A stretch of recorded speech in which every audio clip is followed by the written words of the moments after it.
dans l'action, c'est sûr. Son bilan est mauvais sur ce plan-là, comme sur tous les autres. Où en est la France, en effet, aujourd'hui? Ce serait un euphémisme de dire qu'elle va mal. Je pense d'abord à tous nos compatriotes qui ce soir encore dormiront dans la rue. Ils sont plus de 120 000 aujourd'hui, un nombre record. Rappelons-nous que Nicolas Sarkozy avait promis que 2 ans après son élection, il n'y aurait plus de SDF en France. Je pense aussi à tous ceux qui retrouveront demain matin leur voiture calcinée. Comme chaque année, c'est devenu un rituel, la France s'embrase la nuit de la Saint-Sylvestre. Elle brûle d'ailleurs tous les soirs, dans l'indifférence générale. Que fait le pouvoir? Rien. Il laisse la situation empirer et ne cherche qu'à falsifier les statistiques du 31 décembre, qui font d'ailleurs chaque année polémique.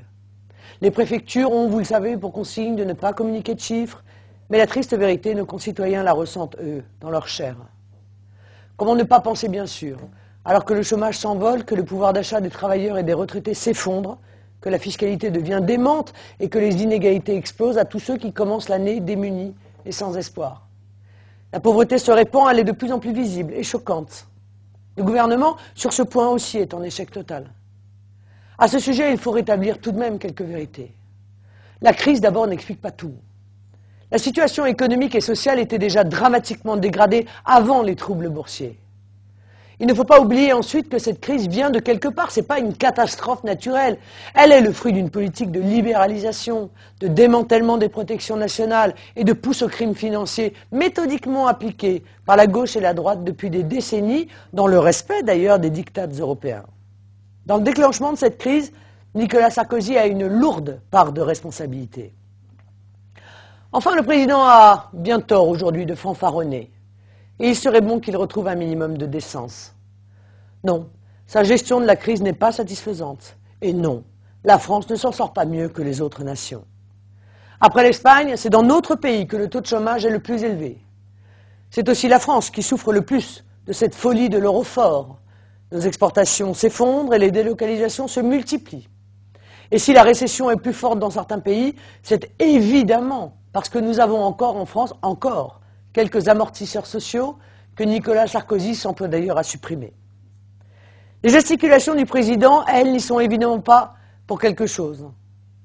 Enfin, quand on repense à 2009, on se dit que c'est vraiment l'année où la rupture entre le peuple et les élites politico-médiatiques aura été consommée. Ces élites, elles nous ont vraiment démontré cette année qu'elles forment une caste. Une caste prête à engager tous les combats, y compris les plus abjects. Cette solidarité de caste a ainsi joué à fond quand il a fallu sauver le soldat Polanski, puis son compère Frédéric Mitterrand.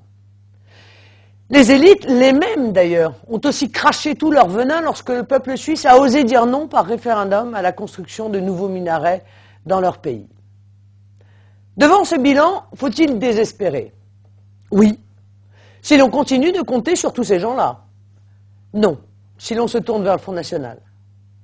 En 2010, notre ambition est de peser au maximum sur les choix qui seront faits et de défendre le peuple français. Pour cela, nous avons beaucoup d'énergie et beaucoup d'idées. La campagne des régionales sera l'occasion de détailler nos propositions. Mais je vous rappelle dès maintenant les principaux axes de notre projet. Nous voulons d'abord relever l'État. La France, cette nation 20 fois séculaire, s'est bâtie autour d'un État fort, solidaire avec les plus pauvres, protecteur de ses travailleurs, intransigeant face aux délinquants. Un État socle de notre puissance. Aujourd'hui, il est dramatiquement affaibli. Nous le renforcerons en inversant la logique de la décentralisation, devenue un outil au service des petits barons locaux, et en remettant totalement à plat l'Europe de Bruxelles.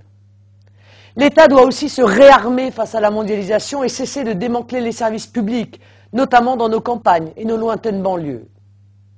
Nous voulons ensuite une vraie réforme fiscale, parce que les Français sont aujourd'hui accablés. Les impôts locaux seront au cœur des élections régionales.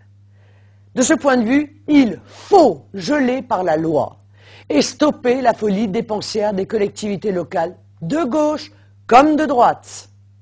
Il est absolument nécessaire de supprimer l'intercommunalité et les communautés d'agglomération qui coûtent aujourd'hui 4 milliards d'euros par an sans aucun résultat concret.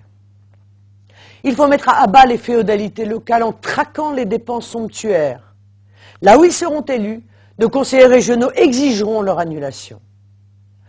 Enfin, s'agissant de l'identité nationale dont on a beaucoup parlé cette année, nous pensons que des mesures d'urgence allant bien au-delà de la seule interdiction des burqas, qui aurait d'ailleurs dû être décidée il y a déjà des années, des mesures d'urgence sont nécessaires.